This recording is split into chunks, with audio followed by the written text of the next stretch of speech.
Okay, I have had quite a few coaches ask me, how do you teach offsides? Especially to the U8 age group where they're just coming into the travel and offsides begins to apply. So I put this together, and this is how you teach offsides to your younger players, roughly 7-year-olds, 8-year-olds. And I divided it into a couple different sections. So as we can see here, we have two players. These are two offensive players and the ball.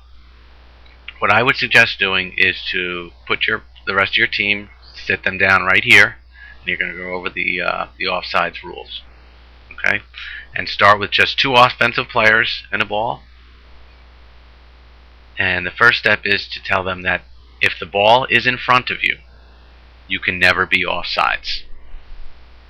Alright, so as you can see here, we have two offensive players. The ball is in front of both of them, so they can never be offsides with the ball in front of them. Okay, now things have changed. The player with the ball, okay, their teammate has run in front of them, and there are no other players in front of them. So things have changed here. Now, because this is a young age group, they're 7 and 8-year-olds, we're not even going to talk about offside position. It's just going to confuse them. Keep it simple. And what we're going to tell them is this player passes the ball to their teammate who is in front of them, with nobody else on the field in front of them. They are offsides. So quite simply, we had the first scenario where the player had the ball in front of them and their teammate was also behind the ball with the ball in front of them. They were onsides. Now the teammate has run over here in front of the player with the ball and is now offsides. And what I would do for the rest of the team that is watching, I would quite simply just take this player and move them here and say onsides, and here offsides. Then the players who are watching this exercise will understand that the player is, if the ball is in front of the player, they're onsides, offsides. Okay, now we're going to introduce the defenders. Okay, now we've added two opposing players. We have a goalkeeper and a defender. Now again, we're teaching 7 and 8-year-olds offsides. It's very difficult for them to comprehend that there needs to be two opposing players between them and the goal. So to make it simple, okay, because 90% of the time this goalie will be in the goal, we're just going to tell these 7 and 8-year-olds that there needs to be a defender, okay, between you and the goal. So right now, as we're looking at this, we have a defender and two offensive players, and we're telling these 7 and 8-year-olds that are sitting over here that this player is now onsides because there is a defender between them and the goal.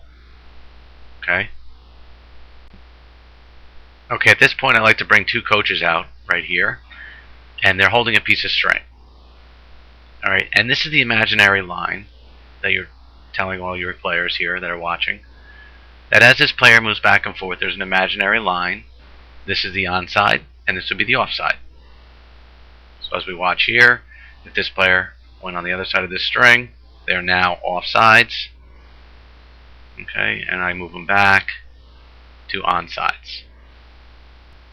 And then I have the defender walk up closer to the player with the ball, and the string moves up. Now this player becomes offsides and has to adjust and stay on the other side of that string.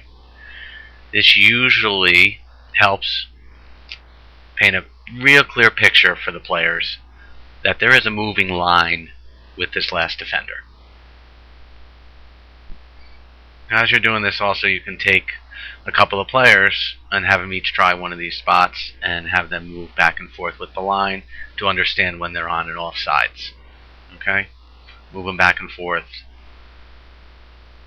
just so they can get a feel for it, so the ones that are sitting here are involved. Okay, and the final part of this exercise is to remove the coaches. Okay, we're going to remove the string, and then what we're going to do is add some more defenders